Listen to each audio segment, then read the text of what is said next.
Bismillahirrahmanirrahim. Assalamualaikum warahmatullahi wabarakatuh. Alhamdulillahi rabbil alamin. Wal aqibatu lil muttaqin wa la udwana illa 'alal zalimin. Asyhadu an la ilaha illallah wahdahu la syarika lah wa asyhadu anna Muhammadan abduhu wa rasuluh.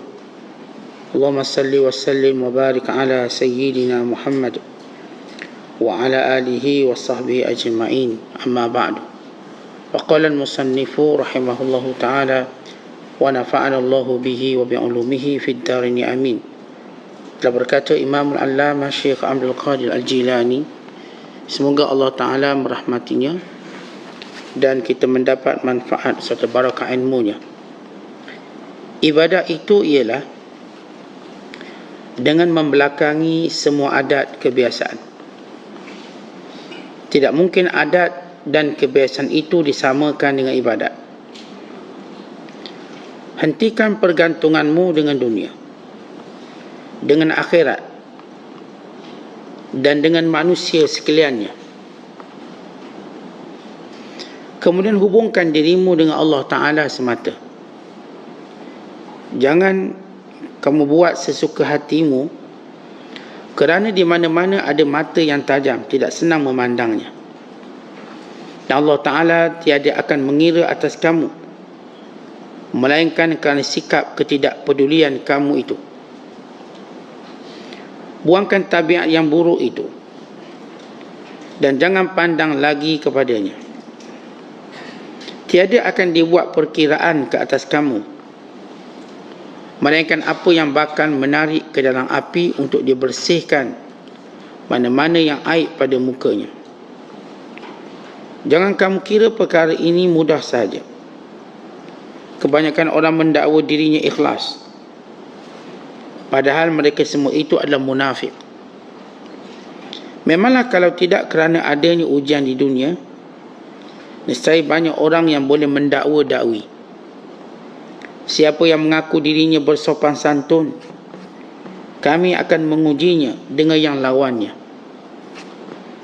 Tinggalkan semua omong-omong kosong itu dan lazimkan diri dengan bertakwa kepada Allah Subhanahu Wa Taala dalam segala hal ehwal kamu.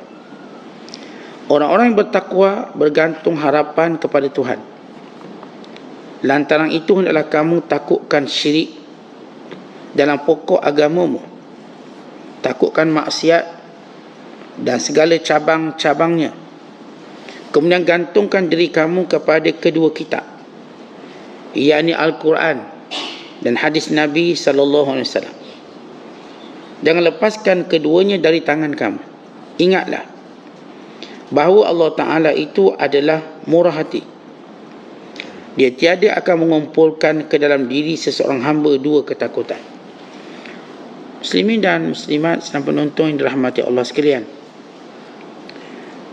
hakikat ibadat yang menjadi tanda perhambaan seseorang itu kepada Allah Subhanahu Wa Taala,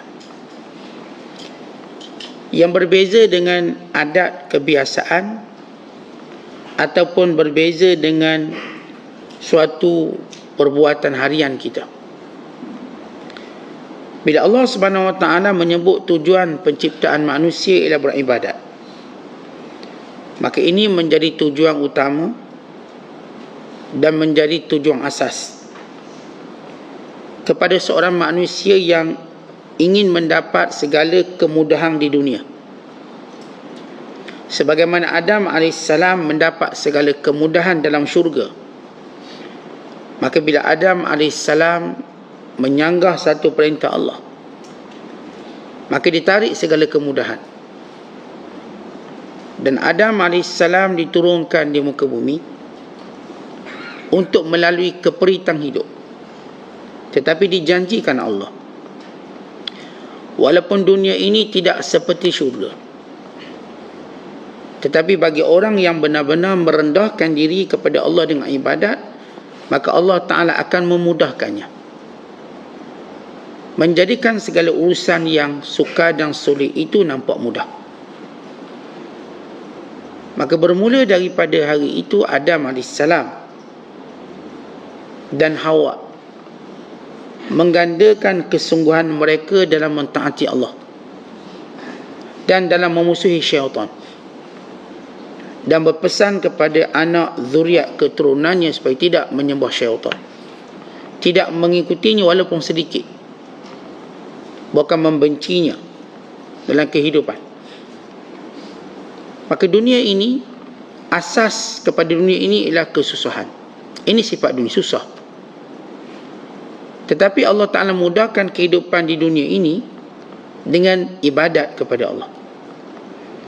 Bayangkan kita hidup tanpa ibadat, maka kita ini dilingkungi oleh segala kesusahan, bermula daripada fizikalnya sehingga pada hatinya, pada akal fikirannya. Sentiasa rungsing, sentiasa takut, sentiasa bimbang, sentiasa iri hati, sentiasa dengki. Segala sifat-sifat itu untuk menunjukkan ini sifat dunia. Dalam dunia ini ada iri hati, ada dengki, ada benci. Dalam dunia ini ada peperangan. Dalam dunia ini ada segala humum, yakni kesedihan-kesedihan. Ini sifat dunia yang berlawanan sama sekali dengan syurga. Lalu kalau kita berada pada rupa bumi yang seumpama ini, tempat kita tinggal, apa yang menjadikan kita mampu mengharungi semua ini? Kalau kita sebut satu lautan, kita tidak mampu mengharunginya dengan berenang, tapi dengan kapal, dengan bahtera. Lagi besar bahtera tadi, lagi besar kapal tadi, lagi tenang kita, dan segala kelengkapan yang ada. Maka para ulama menjadikan bahtera itu ialah amal soleh. Bahtera itu amal soleh untuk mereka hidup dengan baik dan dimudahkan oleh Allah. Sebagaimana kata syair yang disebutkan kepada Imam Asy-Syafi'i rahimahullahu ta'ala, inna lillahi ibadan futana talaqud dunya wa khaful fitana nadharu fiha falamma alimu annaha laysat lihayyin watana ja'aluha lujjatan wattakhazu salihal a'mali fiha sufuna. Sesungguhnya Allah Ta'ala mempunyai hamba-hamba yang bijaksana, yang telah menceraikan dunia kerana takut akan fitnahnya, yang mengetahui hakikat ia bukan tempat tinggal yang sebenarnya, dan menjadikannya sebagai lautan yang bergelora, dan mereka menjadikan amal soleh itu bahteranya.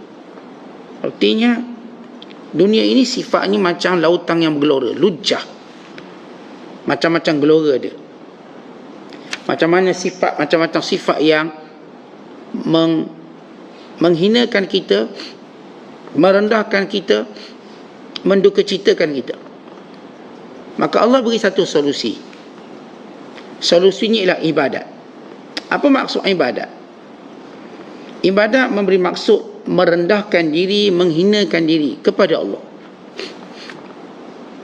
Kalau kita tidak merendahkan diri, menghinakan diri pada Allah, maka kita akan merendahkan diri kita, menghina diri kita kepada dunia, kepada dirham dan dinarnya, kepada pakaian dan makanannya, kepada manusia dan segala hal ehwalnya. Lalu kita menjadi hina. Kita memilih antara dua kehinaan. Kehinaan kita di hadapan selain Allah, yang ia merupakan kehinaan yang sebenar kita, dunia akhirat akan terhina. Atau kehinaan kita di hadapan Allah, yang akhirnya mengangkat kedudukan dan kemuliaan kita, bahagia kita dunia dan akhirat, merdeka jiwa kita, dan juga akan menjadi bahagia, menjadi tenang serta gembira. Manusia antara menghinakan diri pada Allah atau selain Allah, dua sahaja. Bagi mereka yang memilih menghina diri kepada Allah, maka ini asal perkataan makna ibadat. Ibadat maknanya tazallul, penghinaan. Tapi penghinaan dalam Islam yang disebut dalam ibadat tadi ada ghayah, matlamat. Ada matlamat.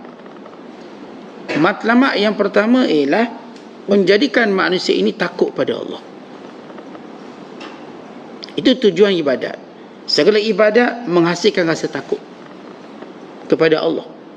Yang kedua, matlamat ibadat itu menghasilkan cinta kepada Allah. Maka bila ibadat ini terhasil dengan rasa takut pada Allah, maka Allah Ta'ala tidak akan menjadikan pada hambanya dua ketakutan. Artinya, takutnya kepada Allah menyebabkan Allah amankan dia daripada segala ketakutan akhirat kelak. Sebab dia takut Allah di dunia, maka Allah tak akan jadi lagi dia rasa perasaan takut tadi di hari akhirat kelak, melainkan Allah amankan dia daripada segala kemurkaan Allah, azab Allah dan hukumannya. Maka dia selamat. Orang yang tak takut Allah, maka Allah hadirkan ketakutan sebenar akhirat kelak berupa azab dan kemurkaannya. Maka binasa dia. Sedangkan perhambaan ataupun penghinaan pada selain Allah tidak menghasilkan matlamat, melainkan menghina diri dan membinasa diri. Kalau kita menghina diri depan Allah, kita akan pergi pada dua benda ini. Kita akan sampai pada dua benda ini. Yang pertama, rasa takut pada Allah. Dan takut itu menyelamatkan kita dalam banyak perkara. Yang kedua, rasa cinta pada Allah. Cinta itu akan menjadikan kita punya level confidence yang amat tinggi. Baik, kalau kita sebut ibadat, rayah dia, matlamat dia takut Allah. Bagaimana takut Allah menjadikan kita mulia? Takut Allah menjadikan kita mulia sebab kita tak akan lagi takut pada makhluk, takut pada manusia. Kita tak akan lagi takut pada benda yang akan menghina kita sebab kita ada Allah. Allah yang paling berkuasa. Zat yang mengatasi segalanya, yang mencipta, yang mentadbir, yang mentakdirkan. Yang darinya kita datang dan kepadanya kita kembali. Maka takut pada Allah menjadikan kita hamba paling berani di dunia ini.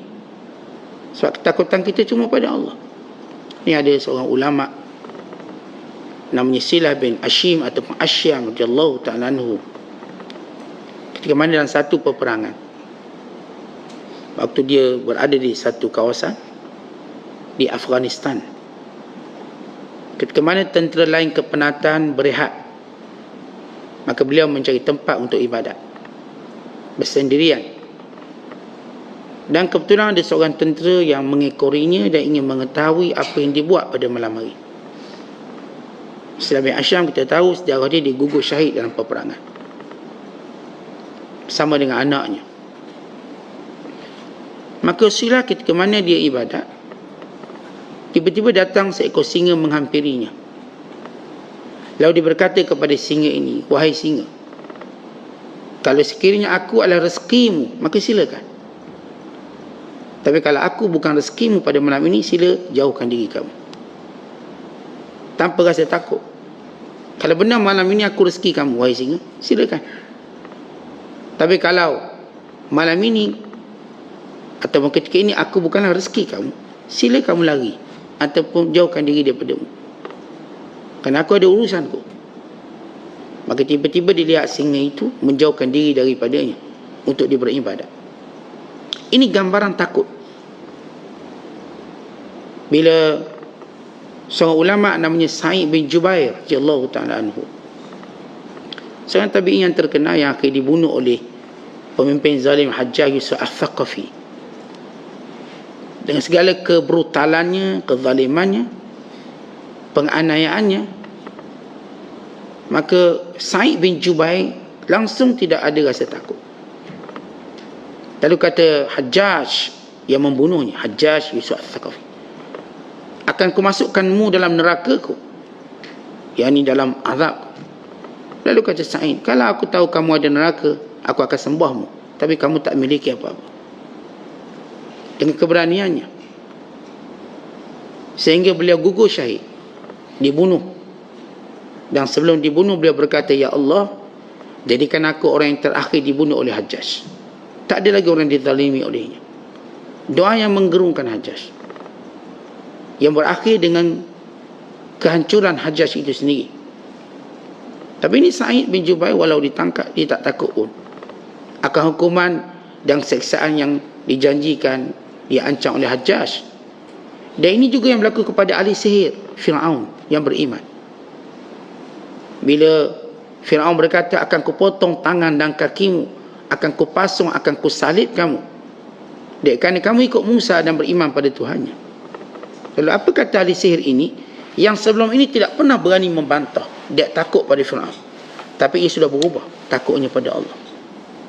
Lalu ahli sihir yang beriman berkata, faqdi ma anta qab, innama taqdi hazihil hayatad dunya.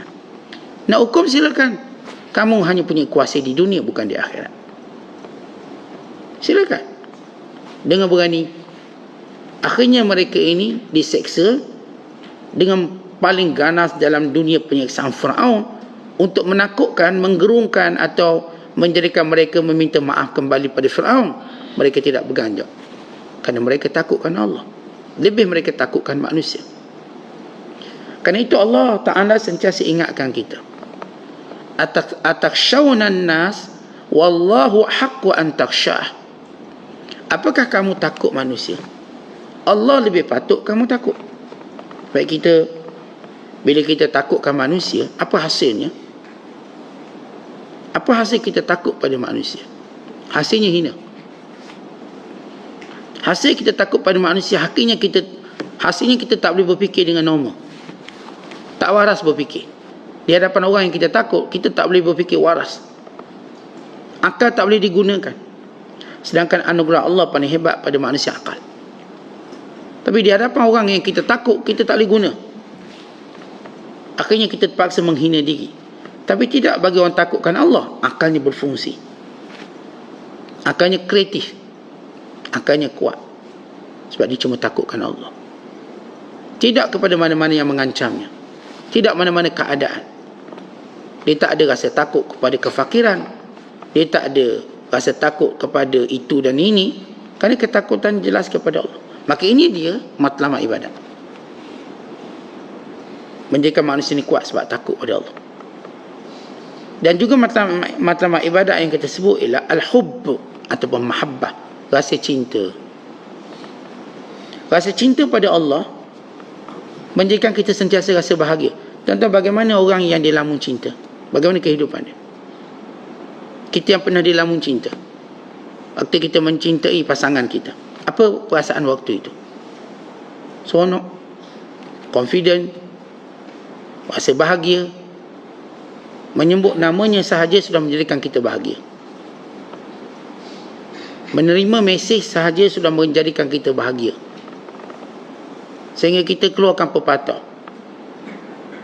Dia kata mandi tak basah, tidur tak lena, makan tak kenyang. Dek, kerana cinta tadi. Bayangkan orang yang sedang berada dan cinta pada Allah,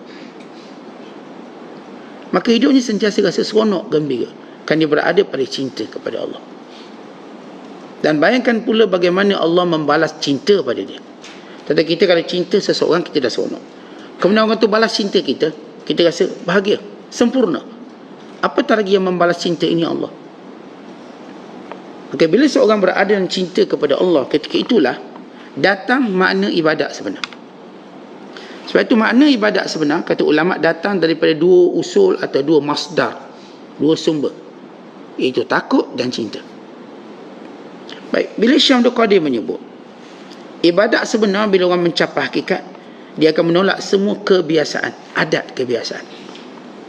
Baik, kita sebut adat kebiasaan antara ibadat dan adat. Adat ni apa? Adat ni apa yang kita buat secara harian tanpa kita mengharapkan pahala atau redha Tuhan. Hanya mengenyangkan nafsu dan syahwat kita, keinginan dan kemahuan. Dan adat ini sesuatu yang kita buat kerana ada orang lain buat. Lalu kita ikut minwal mereka atau manhaj mereka. Minwal mengikut jadual mereka. Pagi-pagi kerja, pakat kerja belakang pukul 8 pagi. Ini kita panggil minwal atau manhaj, adat. Tengah hari makan belaka, masuk 12.30 masa makan. Petang balik belaka, cuti hilang belaka. Kerana itu ikut adat. Orangnya begitu. Sebab itu kita akan, bila kita mengikut adat, kita berada dalam segala kesibukan manusia. Tuan-tuan akan berada pada setiap kesibukan manusia kerana tuan-tuan ikut adat, kebiasaan. Tapi bila kita fikir sikit, kita mula berada bukan dalam kesibukan manusia. Bila kita berfikir sedikit, tak ikut adat, tak ikut kebiasaan. Katakan orang lain semua cuti masa cuti, kita cuti masa tak cuti. Maka bukankah berbeza perjalanan kita? Yang cuti masa cuti, dia jamnya, mahalnya, semua benda. Kalau dia pergi hotel, hotel mahal. Sebab semua orang bercuti, semua orang demand. Yang hotel 200, dia 600. Yang hotel 100, jadi 300. Dia makan pun mahal. Yang patut makan satu keluarga RM100, jadi 300. Dia nak lalu satu tempat pun lama. Yang biasa sejam, jadi 3 jam. Semua naik 3 kali ganda, 4 kali ganda. Kerana dia ikut adat kebiasaan, maka dia rugi banyak benda. Yang seorang lagi, dia tak ikut adat itu. Masa orang tak cuti, dia pun cuti. Akhir kat hotel dia seorang je. Kalau nak bawa anak dia pada kolam, 3 orang je anak dia pada kolam. Tak ada orang lain. Dia bebas. Atas jalan, orang yang 3 jam, dia 1 jam. Orang yang makan sekali, satu family 100, dia makan mungkin RM30. Sebab apa? Dia tak ikut adat kebiasaan orang. Maka Allah jadikan dia berlainan. Tetapi kalau kita contohkan tadi dalam hal duniawi begitu. Kalau seorang cuba tidak ikut kebiasaan manusia, dia akan rasa kelapangan hidupnya. Kalau kita ikut kebiasaan manusia, macam saya katakan, bila cuti, pakat balik kampung Melaka, maka jam semua. Jam, perasaan kita keluar macam-macam lah. Rasa jahat kita, rasa marah kita. Datang Melaka, rasa gopoh gapah kita, nak berlomba kita. Semua perangai jahat terhimpun ketika itu. Sebab kita berada pada kebiasaan manusia. Adat. Semua jadi berebut makan, berebut. Semua tengok orang dalam keadaan kita ada sifat ananiyah, selfish, keakuan. Sebab apa? Kita ikut kebiasaan. Lalu kebiasaan, segala kebiasaan yang ada pada manusia ada pada kita. Dengki dia, marah dia, semua ada. Sama, kita ikut. Dalam hal yang tidak baik. Tapi kalau kita cuba menyalahi kebiasaan tadi, yang saya katakan, waktu orang tak cuti, kita cuti. Cuba rasa kelapangan dia. Jalan raya kita seorang. Tak ada orang nak marah kita, sebab kita tak ramai, kita atas jalan raya. Kedai makan pun tak ada orang, misalnya. Tempat penginapan kita pun. Maka Allah lapangkan kita. Nak pergi ke kubur pun senang. Ni cuti sekolah, kubur pun kena beratur. Nak kubur beratur. Kubur parking. Nak masuk kubur ni. Bayangkan yang lain-lain, jangan cerita lah. Kubur pun kena beratur. Ikut giliran, parking kereta dan sebagainya. Maka kalau kita faham itu kiasan ibadat dan adat. Ini saya katakan, bila orang cuba menyalahi adat, kebiasaan orang, nampak kelapangan dia. Tapi kita bercakap pada benda skala yang lebih besar, makna lebih besar. Ibadat yang mengatasi adat.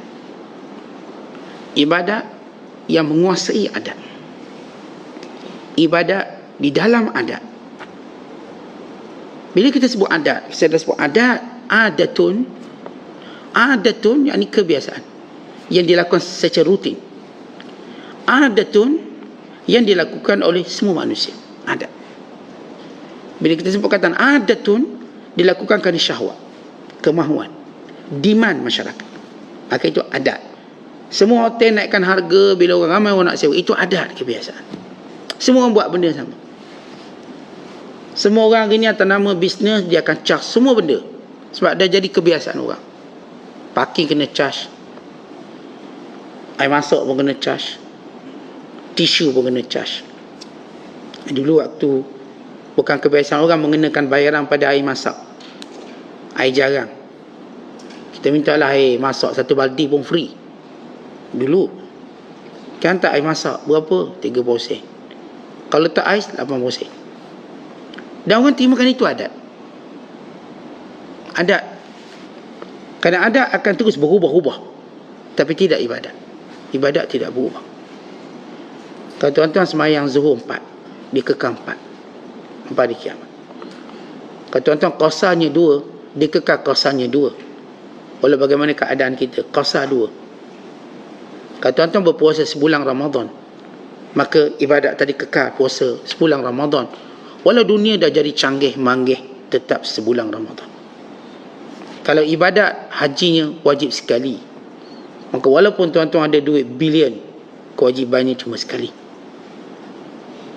Kalau sekiranya zakat ialah 2.5%, walau bagaimana mudah kita dapat duit, zakat kekal 2.5%. Ketika mana cukai-cukai lain berubah-ubah. Hari ini 13%, naik 24%, 26%, mungkin sampai 40%. GST 3%, naik 6%, naik 15%, naik 20%. Kerana dia akan ikut demand, keadaan manusia. Tapi tidak ibadat. Ibadat kalau zikirnya ialah astaghfirullah, dia kekal astaghfirullah. Ibadat kalau ia adalah bacaan Quran, maka dia kekal baca Quran. Sebagaimana kita baca pada zaman Nabi SAW. Itulah kita baca pada zaman hari ini. Ain ialah ain, tidak akan bertukar jadi huruf lain. Al-Fatihah mereka ialah Al-Fatihah kita. Al-Ikhlas mereka ialah Al-Ikhlas kita. Segala surah yang mereka baca itulah surah yang kita baca. Segala hukum tajwid yang mereka praktikkan itulah hukum tajwid yang kita praktikkan. Tidak ada beza. Segala sebutan makharij huruf yang mereka sebut itulah sebutan kita, walau berlainan bangsa keturunannya. Kerana ibadat tak berubah. Ibadat tak akan berubah. Ibadat satu benda yang asli kekal. Maka bagaimana kita nak fokuskan diri kita pada benda yang asli ini, yang menjadi tujuan manusia diciptakan, ibadat. Dan bagaimana kita nak menjadikan adat tadi bukan menjadi suatu keutamaan kita. Kan manusia makin lama, dek kerana pengaruh adat yang kuat, yang dibantu oleh pemerintahan, yang dibantu oleh sokongan ramai orang. Kerana ramai orang begitu. Dan dibantu dengan suasana zaman. Maksud suasana zaman tadi bi'ah, atau kita sebut sebagai environment, persekitaran yang kondusif ke arah itu. Disediakan segala kemudahan ke arah itu. Umpama contoh, hari ini kita suka bersukan, tengok sukan. Tuan-tuan suka tengok bola lah. Suka sangat tengok bola. Baik bola, kerajaan sokong. Kerajaan sokong, dananya beratus juta. Stadium dibina merata-rata. Di sekolah pun digalakkan. Kemudian orang ramai pula memang suka bola. Semua suami isteri pergi, bawa anak, bawa cucu, bawa botol susu, bawa teng susu, berkampung di sana. Kerana bola, pergi.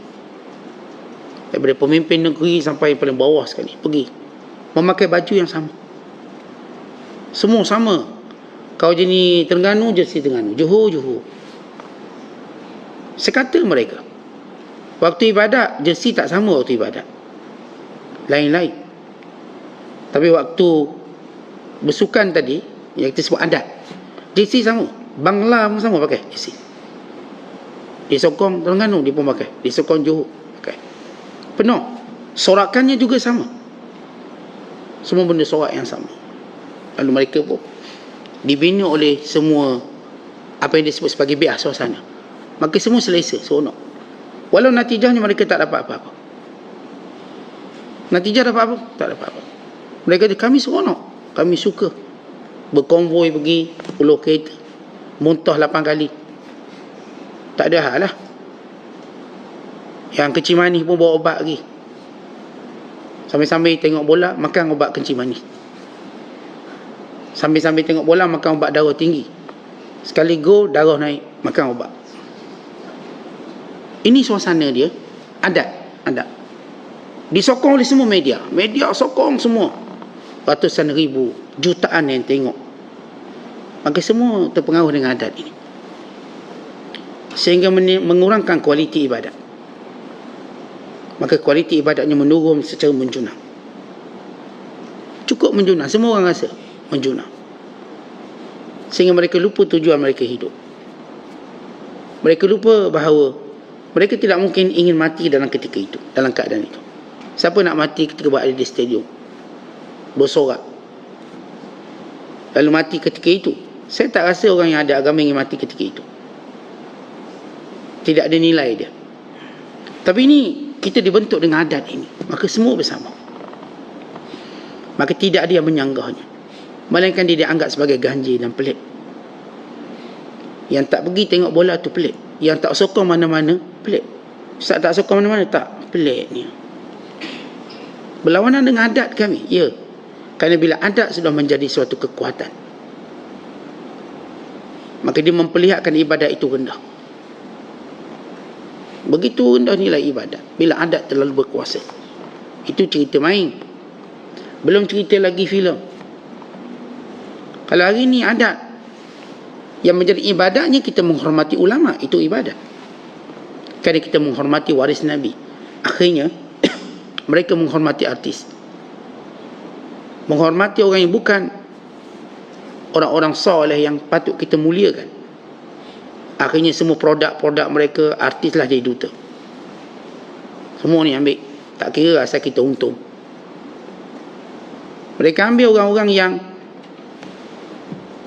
bukan menjadi kebiasaan orang beribadat memuliakannya. Kadang orang ibadat memuliakan apa yang Allah muliakan. Bukan kita maksud bahawa ni arti hina ke apa, bukan begitu. Maksud nilai sebenar. Nilai sebenar bila Nabi SAW menyatakan innamal ulama warathatul anbiya, ulama itu waris Nabi. Maka apa patut dilakukan bila kita berada di sisi Nabi SAW? Memuliakannya. Dan bagaimana kita berada di sisi para warisnya? Memuliakannya.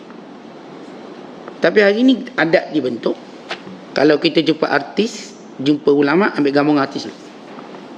Itu yang kita suka. Dan itu akan kita sebut, dan itu yang kita akan tunjuk. Keterujan itu ada kan dalam hati kita, ada mereka. Kita tak teruja sangat dengan ulama-ulama, tak teruja sangat.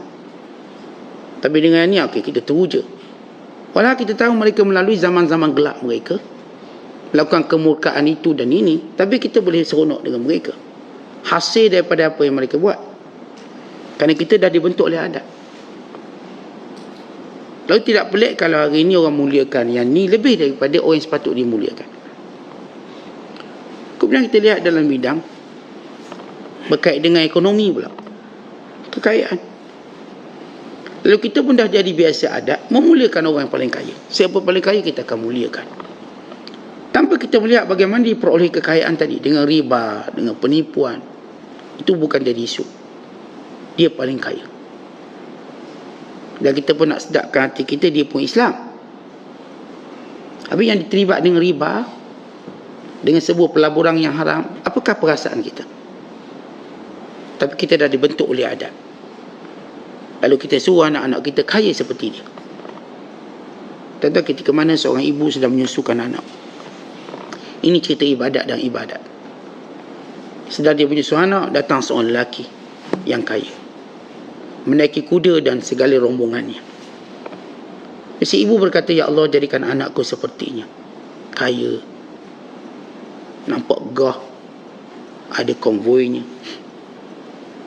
Dan si anak berhenti menyusu lalu berkata, ya Allah, jangan jadikan aku sepertinya.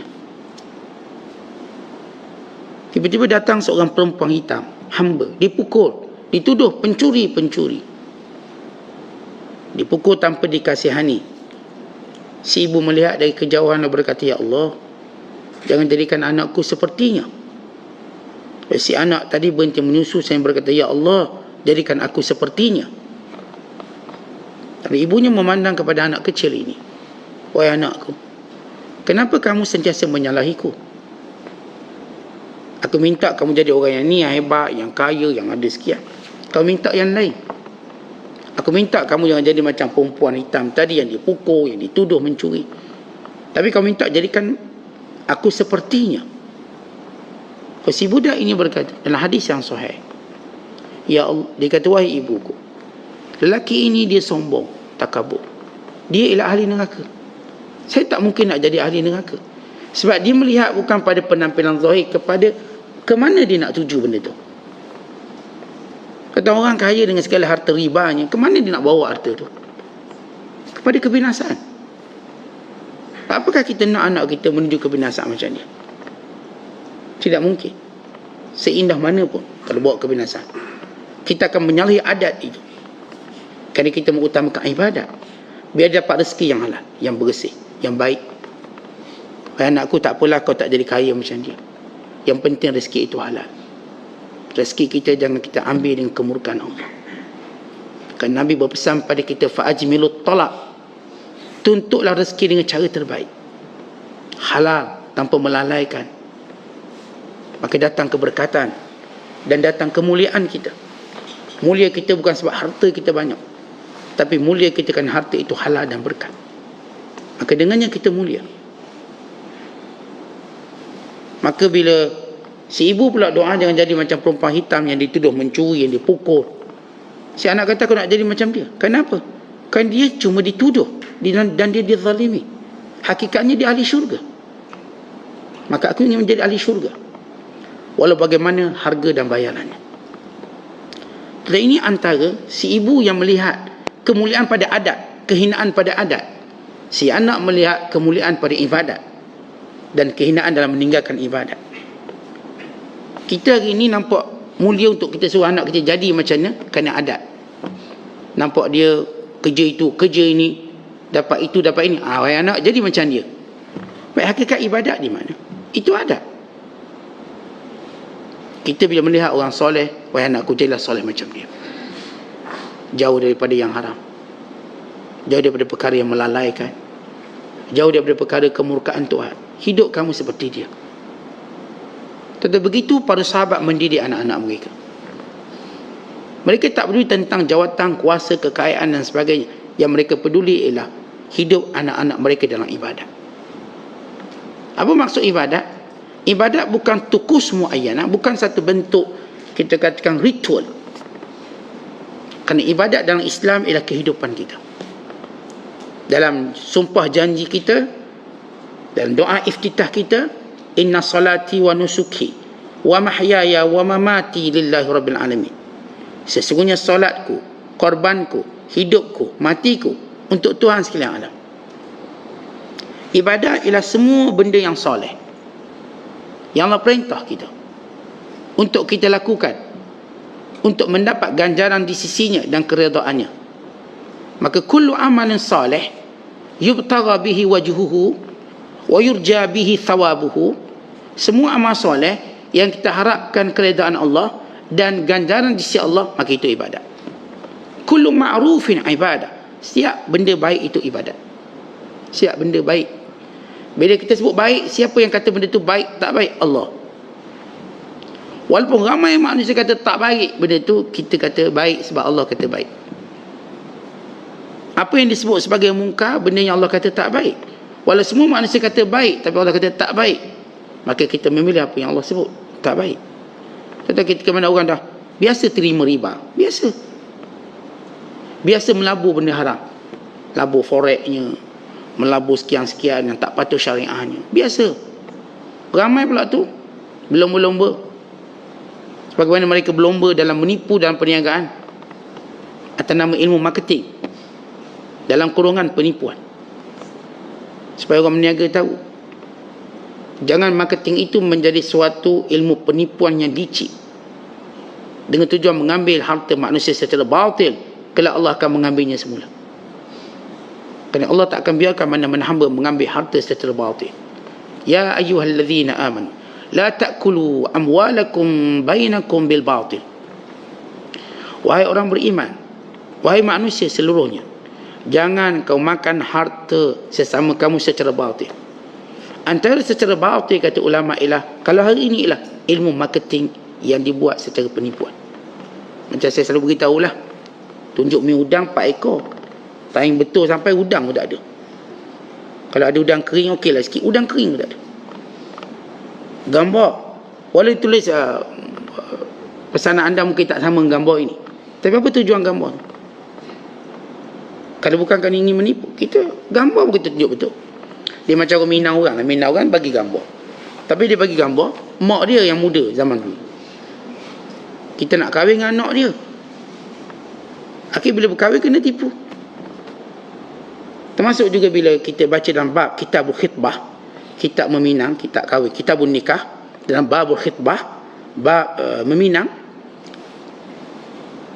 Bila seorang tu nak tengok bakal isterinya, maka dia tak perlu beritahu supaya pakai isteri tak bersolek sehingga dia ditipu.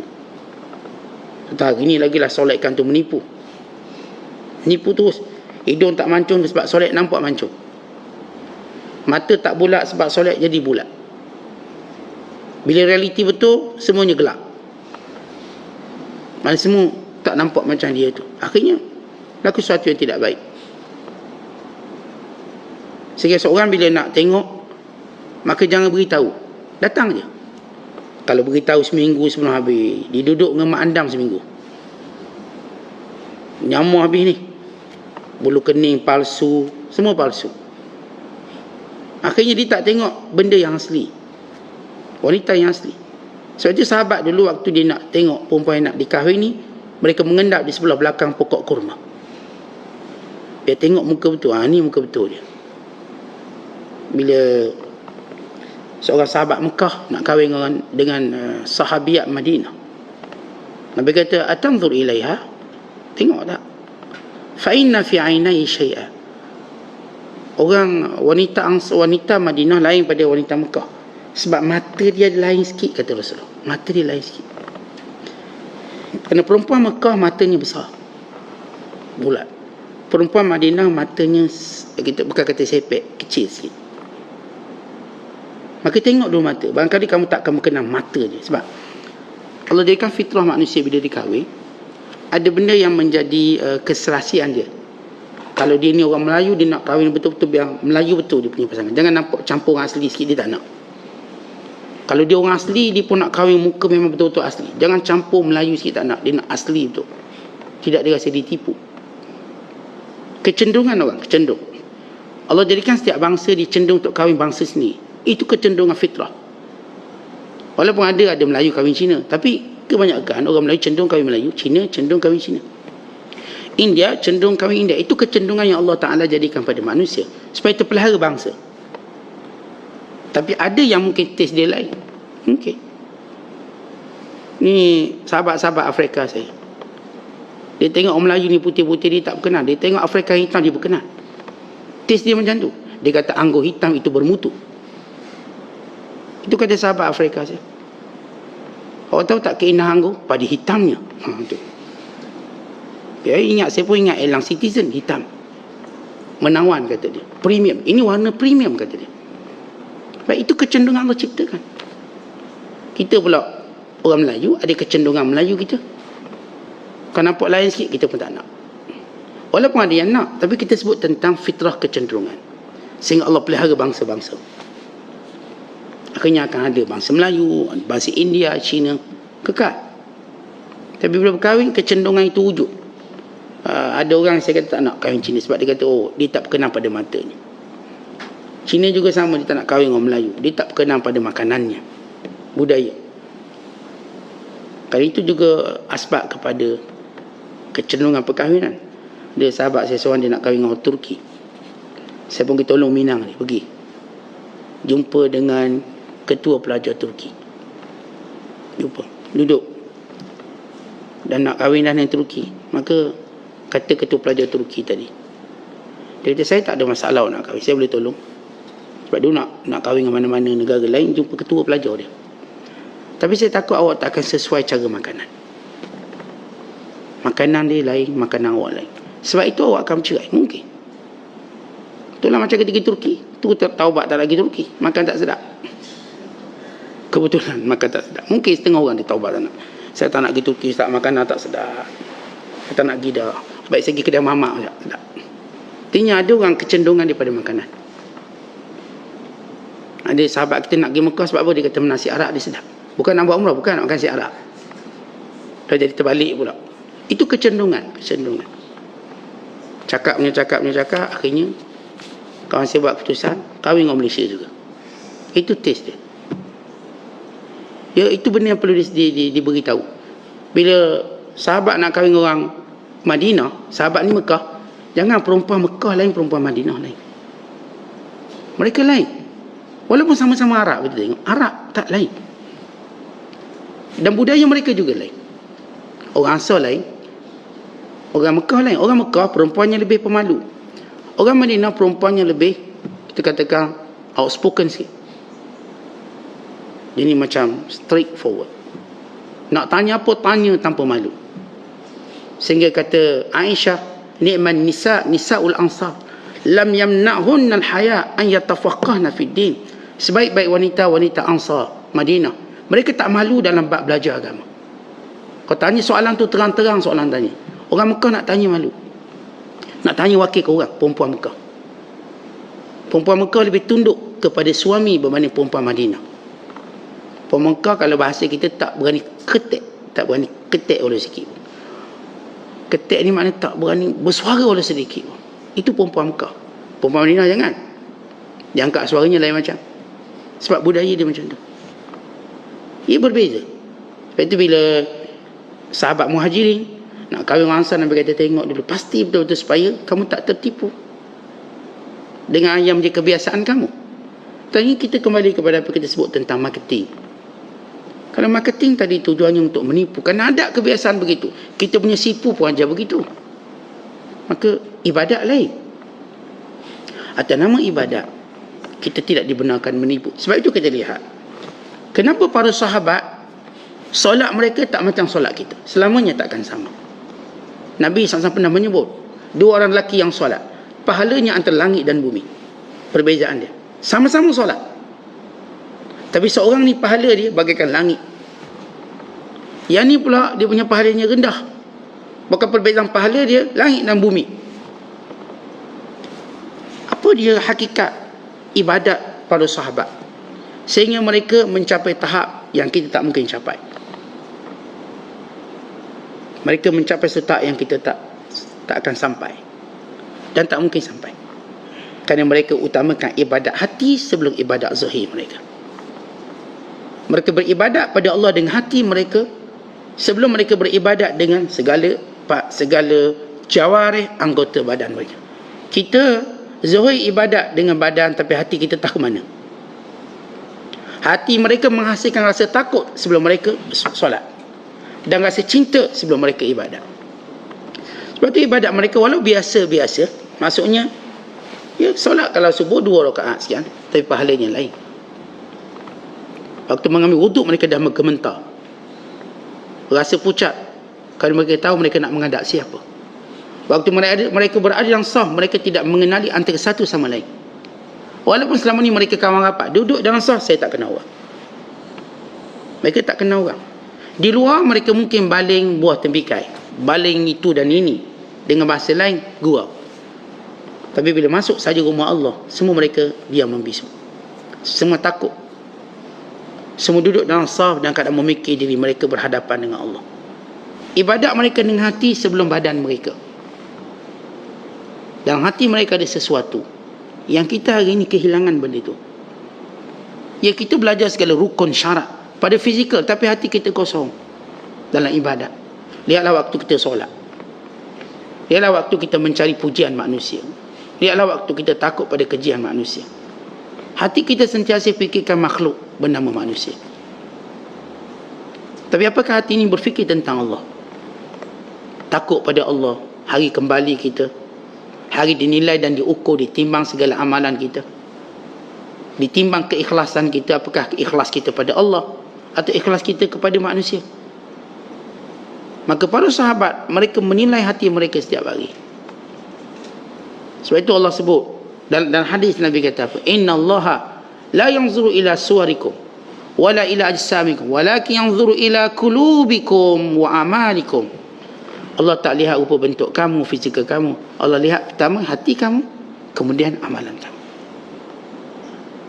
Permulaan pemerhatian Allah pada hati kita. Kalau hati kita kosong dalam ibadat pada Allah, maka ibadat itu bagaikan kain buruk yang akan dilempar kembali ke muka kita. Itu kalangan mereka bila sudah solat, mereka beristighfar panjang, termenung panjang. Lalu tanya, kenapa? Aku memang solatku seperti kain buruk, tidak diterima oleh Allah, bahkan dicampak pada mukaku. Oleh kerana itu aku takut. Mereka ini sembahyang, puasa, zakat, semua ibadat buat. Ketika mana mereka bersedekah, mereka rasa takut. Kata Aisyah, ya Rasul, apakah yang dimaksudkan oleh Allah tentang bila mereka memberikan apa yang Allah berikan pada mereka dan keadaan mereka takut? Itu ialah Orang-orang yang dahulunya buat dosa besar, kemudian nak insaf, maka datang rasa takut. Kata Rasulullah, bukan. Mereka yang sentiasa ibadat, tetapi rasa takut tidak pernah berenggan dalam diri mereka. Takut Allah Ta'ala tak terima. Rasa takut itu terlalu kuat. Ketakutan mereka, sehingga tidak mereka fikirkan hal yang lain. Mereka takut pada Allah. Kata ini dia ibadat mereka dengan hati. Kita hari ini, sebahagian ibadat yang patut dilakukan secara ibadat pun ditukar ibadat menjadi adat. Bagaimana sepatutnya orang-orang yang mencapai kejayaan di sisi Allah, dia berjaya menukar adat jadi ibadat. Orang paling gagal, dia pula menjadikan ibadat sebagai adat. Bagaimana ibadat jadi adat? Ibadat tak mungkin jadi adat, tapi mereka menjadikannya begitu, adat. Akhirnya semua ibadat tadi bukan dikeranakan Allah, tapi kerana adanya manusia. Oh, dia semayang sebab ada rakaman, ada siaran langsung, ada dia. Biar ditonton oleh seluruh dunia. Dia buat benda ni. Dia cuba jadikan adat, menjadikan ibadat yang patut dikarenakan Allah kepada karena manusia. Maka itu dah jadi kebiasaan adat. Akhirnya ibadat bertukar adat, maka seburuk-buruk perbuatan. Saudara sekalian, kita dalam hal lain tak ada masalah kita nak suruh orang suka. Tuan-tuan pakai kasut baru biar orang suka, orang puji, tak salah. Tuan-tuan ada kereta baru biar orang suka, orang puji, tak salah. Kan itu bukanlah perkara ibadat. Itu cuma adat. Kita ada rumah besar, kita ajak orang travel dalam rumah kita. Jom, saya nak bawa awak round rumah saya. Tak ada masalah.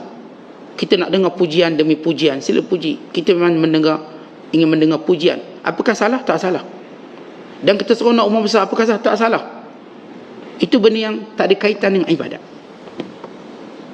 Kita berlari nak laju biar orang puji, masuk Sarawak, menang pingat emas, dapat anugerah itu dan ini, tak salah. Saya sukakan pujian itu. Suka pada pujian manusia dan perkara-perkara keduniaan, tak salah apa. Tapi bila kita mula buat ibadat, lalu kita minta juga pujian manusia, ini salah besar. Saya sembahyang nak seorang puji, bagusnya sembahyang, ini satu kesalahan besar. Sebab ibadat disembunyikan. Kalau saya berpuasa untuk dipuji, hebatnya puasa, ini kesalahan besar. Mereka memuji tanpa saya mohon, itu tak ada masalah. Tapi kalau saya mencari pujian, waktu saya derma saya harapkan pujian, itu kesalahan besar.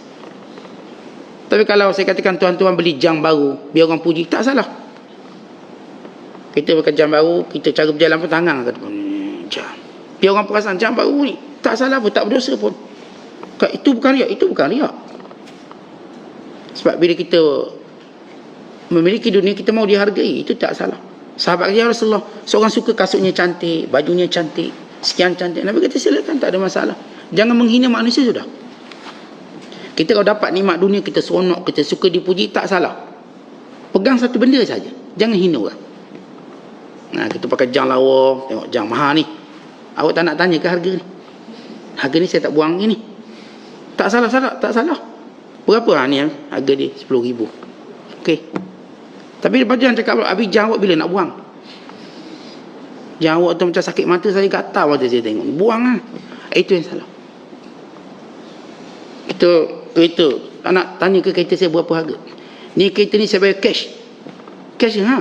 Muka cash, muka cash. Tapi bulanan ada lah, 5,000 sebulan, 6,000.